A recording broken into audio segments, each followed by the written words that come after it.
I always said with my beauty shop I should have hung out a psychology license, you know, it's psychologist license, because I swear being a hairdresser you're doing much more of that than you're actually doing hair. When you can see them walk in the door sometimes that you think they don't have an ounce of hope. Something's gone totally wrong in their life, and by the time they leave they're laughing and they're smiling and they're looking at things different. You think, wow. Because everybody, I had such a small shop, I had it in the house. So all of my people pretty well knew each other too, and I'll tell you, when you get a group in there and somebody comes in a bad way, it's amazing how everybody jumped in. It was a family unit.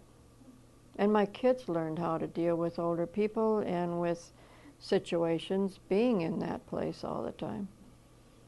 They were not allowed in the beauty shop while I was working. It was always a taboo thing, and they knew it because Joe used to tell them they're coming to your mom to get away from their families for a while, so they don't need a bunch of kids hanging out there, you know, causing stirs. And so they knew enough. They would come and knock at the door and if they needed to talk, but they learned such respect for older people too.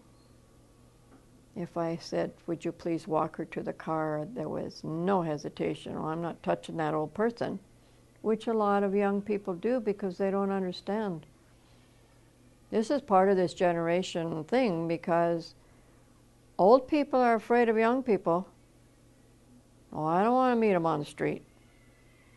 Young people are afraid of old people. Oh, I don't want to be around that old person. And part of that has maybe been our generation that hasn't kept grandpas and grandmas involved enough to realize that grandpas and grandmas get old, but they're still the same person inside.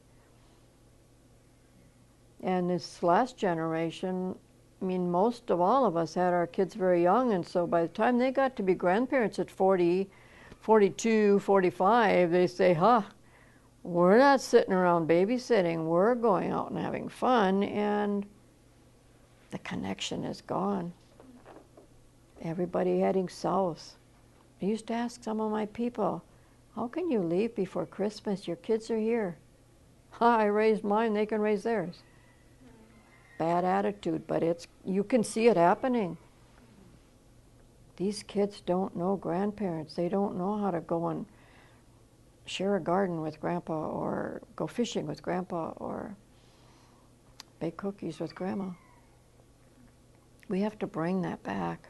Somehow we have to bring that back. We're losing the family unit. Well, it sounds like we're in a space that it's working here a lot better than a lot of places because we really want it to. You know, we want it to. But how do you, with your generation now, you know, have you got the family units? Do you see it in your neighborhoods? It's a good question, isn't it? It's all about making the money so they can retire and buy the fifth wheel and head out. You know? I mean, I'm sad because I didn't have my grandkids around. Both of my girls that had children were out east all those years. Tammy, being her husband was in the service, just made up her mind she came home once a year with hers, but Tony didn't have that opportunity. I did not really get to know Tony's kids at all. And now they're 25 and 22. And Tammy's are 26 and 24. My girls were twins. And so now I have a 6-year-old granddaughter from my oldest son, who is 54, and they're in the city, so I get to see her a little more. And she's learning to like me. She's at 6 years old. I mean, she would come up, she would be very reserved, very polite. I'd call down there and Terry would say, it's Nana Rita on the phone, do you want to talk to her? No, thank you. She's so polite. But she's getting now where she's trusting me. And when I was down there for her birthday in June, we were sitting in her room just discussing things. She was having this little sleepover. She had a little friend who has a bigger sister that's not very nice to her, and so she said, you know, Nana Rita, I could have invited her sister too, but she's mean to her, so I thought maybe Hannah needed time by herself.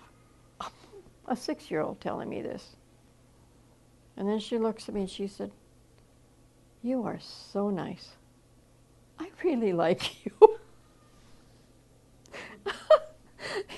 She's been a hard one to really understand. She's got that kind of a brain that, well, 2 engineer parents. Her brain doesn't function like mine anyway, because very analytical. But she tells it the way it is.